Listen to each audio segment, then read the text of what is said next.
Boa noite, gente. Eu estou muito nervosa. É a primeira vez que apareço na TV. Desculpem, preciso me apresentar primeiro. Eu sou a Aninha, mascote da Anne. Sou uma inteligência artificial criada pelos diretores da Anne. Eles são adoráveis. Ficam me mimando o tempo todo. Estou muito feliz de ter recebido essa oportunidade. A partir de hoje, estarei trazendo novidades, curiosidades e oportunidades dentro do mundo literário. A primeira novidade é que foi criado em minha homenagem. Aninha, a cartilha da Anne. Uma cartilha para escritores iniciantes, com todas as etapas da escrita. Um material muito rico com detalhes. Já está disponível na Amazon, através do Kindle Unlimited. Acesse através desse QR Code. Vocês vão amar.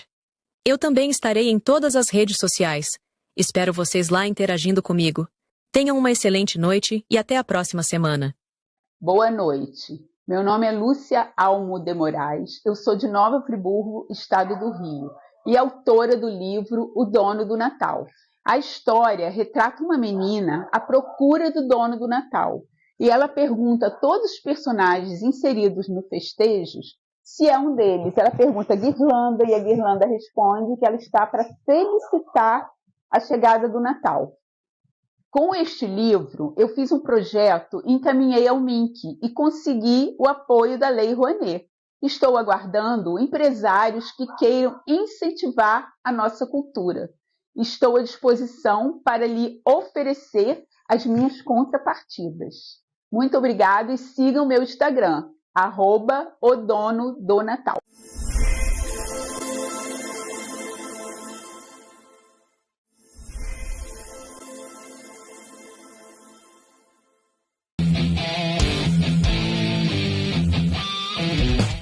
A relação entre direitos autorais e inteligência artificial está se tornando um tema cada vez mais relevante no mundo contemporâneo. A inteligência artificial é capaz de criar obras de arte, música, textos e outros conteúdos que tradicionalmente são protegidos por direitos autorais. No entanto, a atribuição de autoria e a proteção legal dessas criações geram debates complexos. Quem detém os direitos sobre uma obra gerada por inteligência artificial? O criador do algoritmo, a entidade que treinou o sistema ou a inteligência artificial em si? Além disso, a utilização de obras protegidas por direitos autorais para treinar a inteligência artificial levanta questões sobre o uso justo e a necessidade de licenciamento.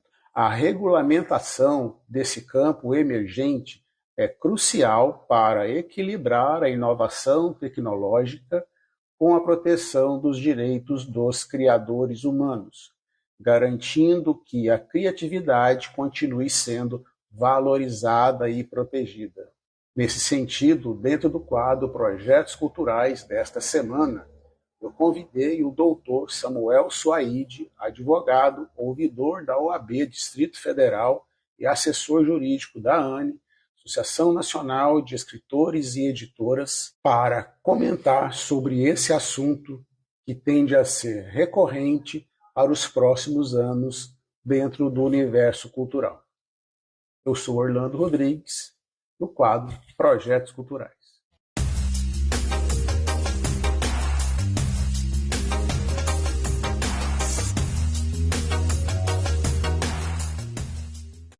Dr. Samuel Suaide, quais são as principais questões legais envolvendo a atribuição de autoria em obras criadas por inteligência artificial? Logo de início, eu quero afirmar que não existe obra criada pela inteligência artificial.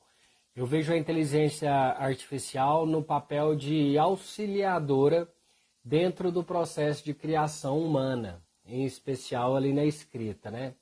Porém, desenvolver uma obra completa, por enquanto, de acordo com a nossa legislação, não é possível. Isso porque a inteligência artificial não é detentora, não é possuidora de personalidade jurídica, né? Até porque a nossa legislação pátria, ela protege o autor em diversos sentidos, né? começando pela nossa Constituição, que trata dessa proteção como cláusula pétrea, ali no rol dos direitos fundamentais, né? Em seu artigo 5º, em especial no inciso 27, que diz o seguinte: são assegurados nos termos da lei a proteção às participações individuais em obras coletivas e a reprodução da imagem e voz humanas, inclusive nas atividades desportivas, né? E também trata do direito de fiscalização do aproveitamento econômico das obras que criarem ou que participarem os criadores, aos intérpretes e às respectivas representações sindicais e associativas. E ainda sob essa ótica legalista, o artigo 1º da Lei 9.610 de 98 nos traz a primeira afirmativa que corrobora esse entendimento ao dispor que o autor é pessoa física, criadora de obra literária, artística ou científica, né? E essa referida legislação também protege os direitos morais do autor, que é a reivindicação da autoria daquela obra, né? No seu artigo 24 diz o seguinte, que são direitos morais do autor, o de reivindicar a qualquer tempo a autoria da obra. E no inciso 2º, o de ter seu nome, pseudônimo ou sinal convencional indicado ou anunciado como sendo o autor na utilização da sua obra, né? E no mesmo sentido, ali no artigo 28, com relação aos lucros da obra, né? Também nos traz proteção ao titular, né, desses direitos, né? Em seu artigo 28, que diz o seguinte: cabe ao autor o direito exclusivo de utilizar, fruir e dispor da obra literária, artística ou científica, né? E existe um projeto de lei na Câmara, um PL na Câmara dos Deputados, que também protege os direitos autorais à luz da modernidade, né? E que diz o seguinte, um parágrafo único ali, nesse mesmo artigo 28, que diz: o objeto fundamental da proteção desta lei, do ponto de vista econômico, é a garantia das vantagens patrimoniais resultantes da exploração das obras literárias, artísticas ou científicas em harmonia com os princípios constitucionais da atividade econômica, né? Então veja, portanto, que a principal questão legal diz respeito à proteção ao direito econômico do autor, ou seja, os direitos autorais protegem o autor e possibilitam ao autor o direito exclusivo de explorar economicamente sua obra, incluindo a reprodução, a distribuição e a exibição. Para o senhor, da sua experiência, quem pode ser considerado o detentor dos direitos autorais sobre uma obra gerada por inteligência artificial? O criador do algoritmo, a entidade que treinou o sistema ou a inteligência artificial em si? Nenhuma dessas hipóteses. Como a gente já destacou anteriormente, o detentor dos direitos autorais é a pessoa física, né? O autor da obra, ou a pessoa jurídica, em alguns casos, né? Mas em hipótese alguma, a inteligência artificial. De que maneira a utilização de obras protegidas por direitos autorais para treinar a inteligência artificial afeta os direitos dos criadores originais?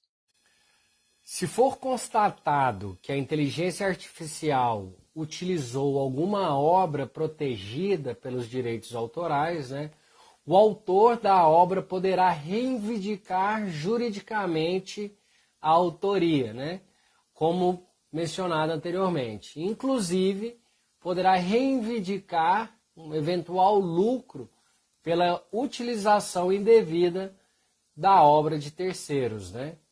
Baseado em suas argumentações, Dr. Samuel, como que a regulamentação pode equilibrar a inovação tecnológica com a proteção dos direitos dos criadores humanos? atualmente, muitas pessoas se assustam com a utilização dessa expressão regulamentação ou legalização, né? E uma regulamentação nada mais é que a criação, né, de um conteúdo, de um conjunto de normas e diretrizes jurídicas acerca de determinado assunto, né? E a inteligência artificial, ela chegou para ficar, é um caminho sem volta, né? E certo dia eu escutei uma frase que foi até replicada pela ministra Carmen Lúcia, que diz o seguinte, que o que não me assusta não é a inteligência artificial, que o que me assusta é a burrice natural, né? E a matéria bruta dos criadores humanos é o intelecto, né? Enquanto a matéria bruta da inteligência artificial são os bancos de dados, né?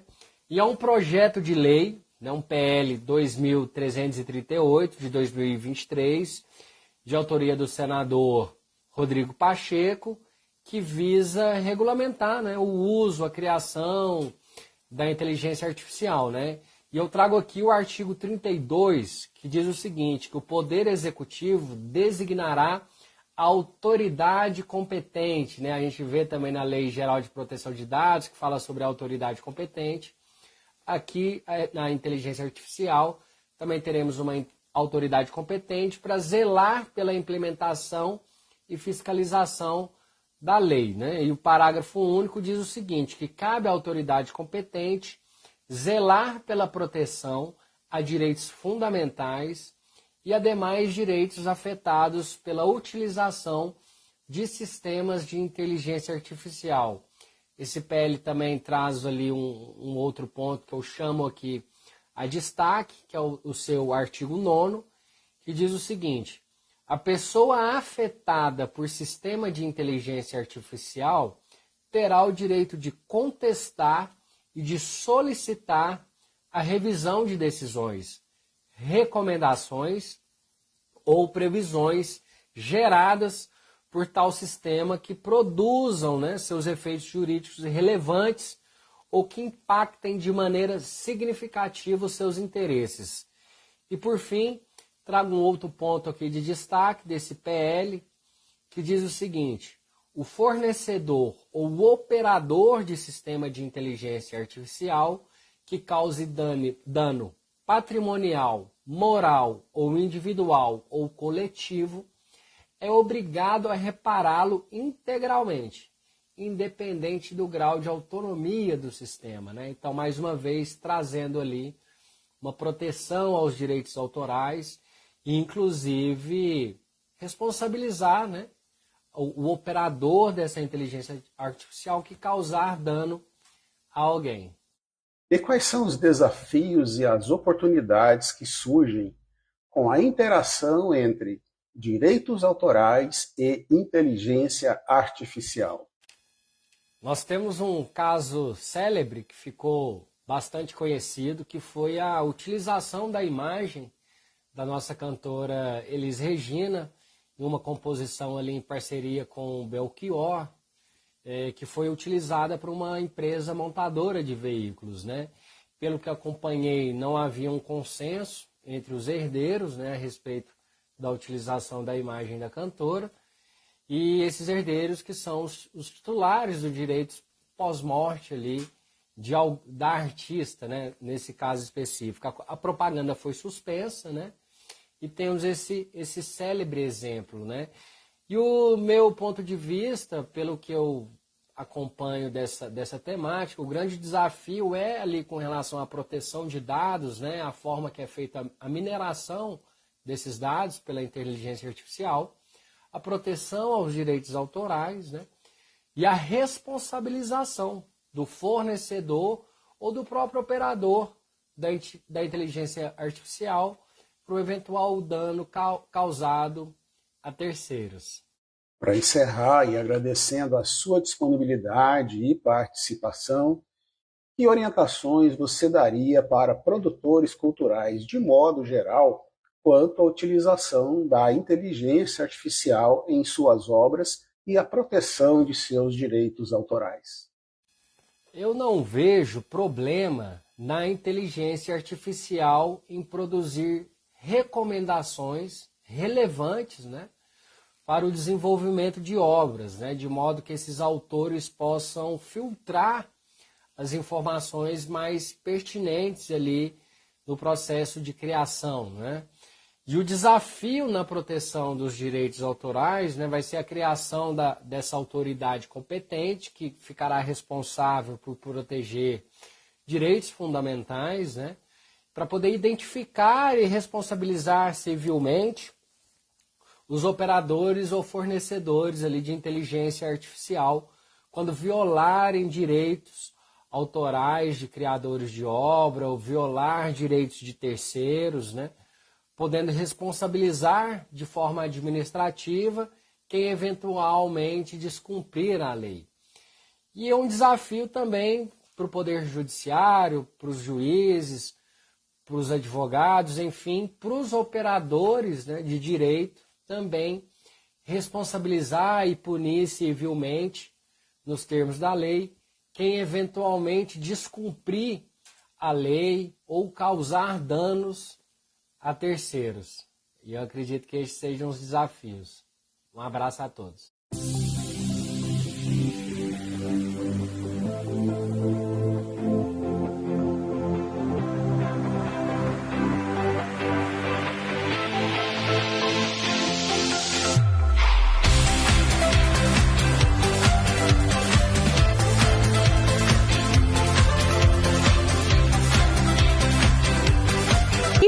Olá pessoal, sejam todos muito bem-vindos ao nosso quadro Conexão Cultural, Eu, Você e o Mundo.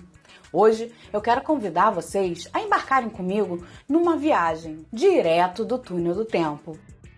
Para quem não me conhece, meu nome é Patrícia Macedo, sou uma das diretoras e fundadoras da ANE, Associação Nacional de Escritores e Editoras. E vamos lá para a nossa história de hoje.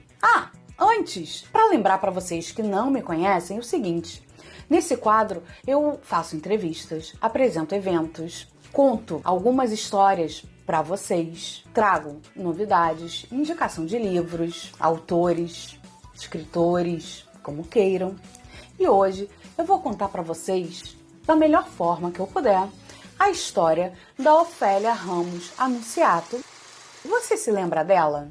Se vocês não se lembram, vão se lembrar e vamos ter aqui um momento nostálgico, mas com muita emoção, muita cultura envolvida e uma história para aquecer os nossos corações. A Ofélia Ramos Annunziato, nossa querida Ofélia, nasceu em 27 de dezembro de 1924 em Itatiba, São Paulo. Era filha de Benedito Ramos e Maria Marques. Cresceu em um ambiente familiar modesto, mas desde cedo mostrou interesse pela culinária, observando e ajudando a mãe na cozinha.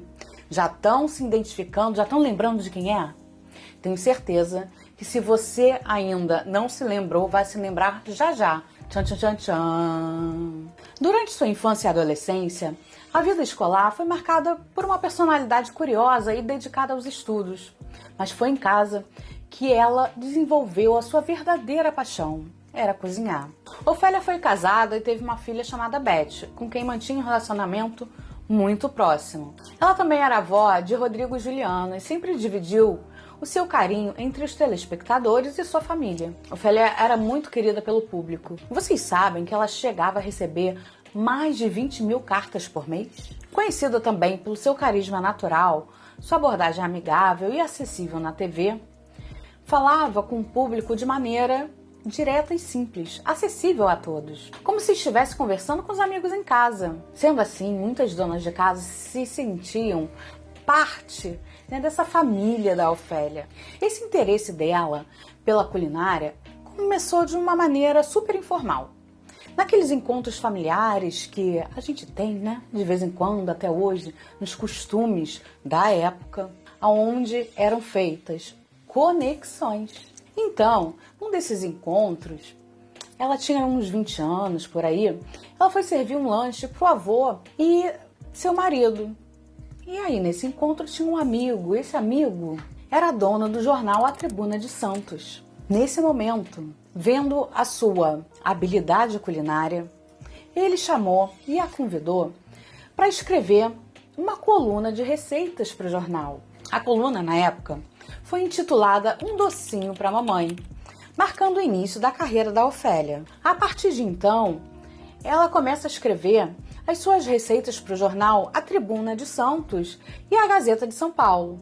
Nesse mesmo ano, ela estreou na televisão, gente, com um programa chamado Bom Dia da TV Santos. Era um canal local, ainda pequeno, ali da região.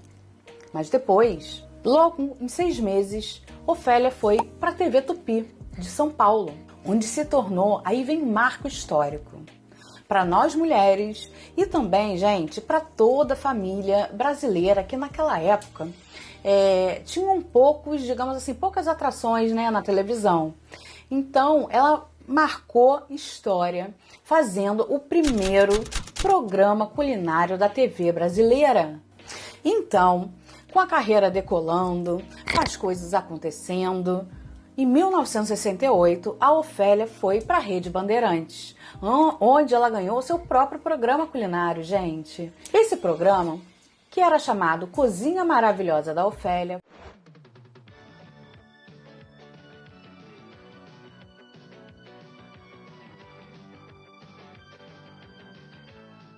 foi apresentado por ela durante 30 anos, tornando-se um absoluto sucesso da época e das décadas que se seguiram. Ofélia, então, desempenhou um papel fundamental na popularização da culinária caseira brasileira. Ela tinha uma frase que se vocês não conhecem, eu quero dividir com vocês, que era assim: na verdade, não há segredos na arte de cozinhar. Percebam bem que ela fala que não é cozinhar por cozinhar, que cozinhar é uma arte. E vocês devem estar se perguntando, mas Patrícia, o que tem a ver a culinária, a gastronomia com a literatura?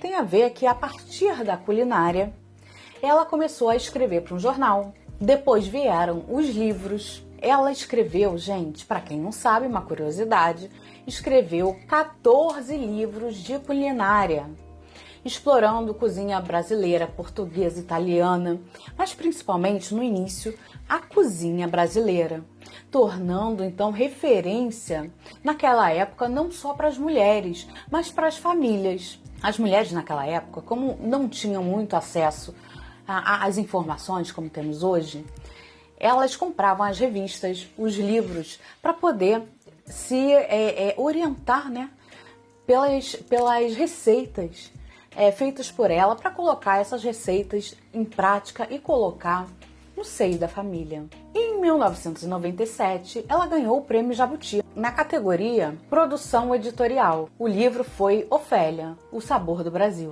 sendo esse um dos 13 livros mais lidos no mundo na Feira de Livro de Frankfurt. Sua obra deixou um legado importante na literatura culinária do Brasil. Posso citar outros, como por exemplo o seu livro A Cozinha Maravilhosa de Ofélia, uma extensão do seu famoso programa de TV, onde a Ofélia vai compartilhar receitas bem práticas, claro, gente, saborosas, refletindo assim seu estilo acessível e prático, o que a tornou popular. Um outro livro que eu também posso citar, que é o grande livro de receitas da Ofélia, foi um compilado bem extenso de receitas variadas, desde pratos tradicionais brasileiros até receitas internacionais adaptadas. Esses livros refletem a paixão da Ofélia pela culinária e pelo seu desejo de compartilhar com o mundo seus conhecimentos e seu talento indiscutível.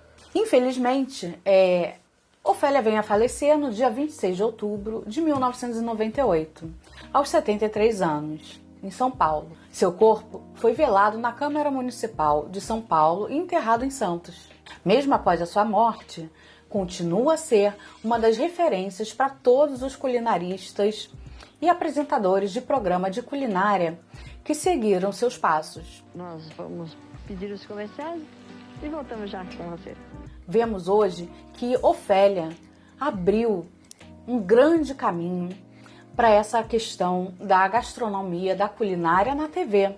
Além disso, os seus livros também serviram de inspiração para que outros viessem também a colocar os seus talentos e a sua cultura culinária, gastronômica, nos livros. Eu estava aqui pesquisando, sobre a vida da Ofélia, e aí eu trago para vocês uma curiosidade. Um importante e marcante registro foi no dia criado ao profissional de culinária, 9 de dezembro de 1997, na Câmara Municipal de São Paulo. Nessa data foram feitas homenagens a grandes profissionais da culinária brasileira, sendo Ofélia uma delas. É uma pena que não estava viva para ver esse legado dela sendo reconhecido lá na Câmara de São Paulo. E aí, vocês gostaram dessa homenagem? Direto do túnel do tempo. Eu espero que vocês tenham gostado e vocês que estão nos assistindo, nos acompanhem nas mídias sociais, porque estamos fazendo um movimento em prol de editoras, autores, colaboradores, parceiros. Se identificou? Vem com a gente, sempre tem um lugarzinho para você.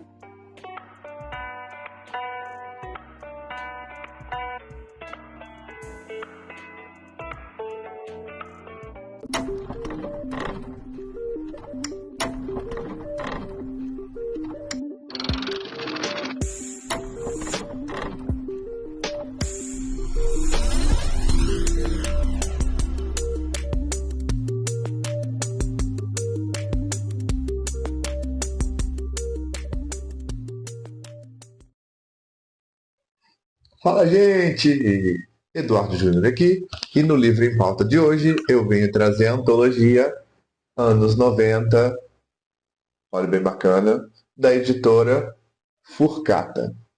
A antologia foi publicada no ano passado, em 2023, e eu tive a honra de participar com um conto aqui dos anos 90. É uma antologia de terror, com contos que eram falados, contados nos anos 90, antigamente. Certo?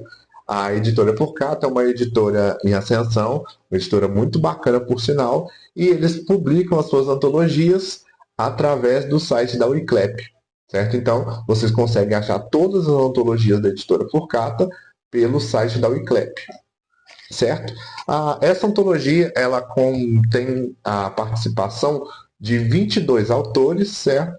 E falando sobre contos de terror dos anos 90. Vou ler um pouquinho para vocês da sinopse da antologia, para ficar todo mundo ligadinho aí.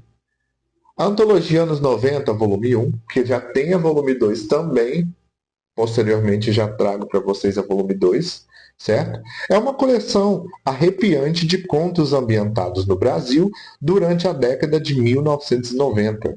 Cada história levará os leitores a uma jornada assustadora pelo país, explorando temas de terror, suspense e sobrenatural. Seja você um fã de terror, suspense ou literatura brasileira, esta coleção certamente lhe causará arrepios na espinha. A cada história, a tensão aumentará até um clímax de tirar o fôlego, deixando os leitores na ponta da cadeira até o final. A antologia Anos 90, volume 1, é uma leitura obrigatória para quem gosta de um bom susto e uma prova do poder duradouro do horror e da ficção de suspense. Eu vou trazer nos próximos livros em pauta outras antologias da Furcata, Quem quiser acompanhar o Instagram deles, só digitar lá no Instagram, editora Furcata, certo? Eles têm várias antologias e todas voltadas para o terror, ok? Olha, uma diagramação bem bacana. Vou mostrar para vocês aqui por dentro. Olha que bacana essa diagramação deles. Entendeu? É bem interessante a antologia e tem contos de diversas partes do país. Então, talvez você vai encontrar nessa antologia algum conto que você já ouviu quando criança. Hoje em dia é muito raro contar histórias de terror em volta de uma fogueira, Mas na minha época de criança era comum a gente sentar em volta de uma fogueira ou à noite na varanda da casa e ouvir dos mais velhos contos de terror. E são esse tipo de contos que vocês vão encontrar aqui, certo? Então, no livro em pauta de hoje, a gente falou dessa antologia de terror dos anos 90 da editora Furcata. Continua com a gente. Aquele abraço e até mais!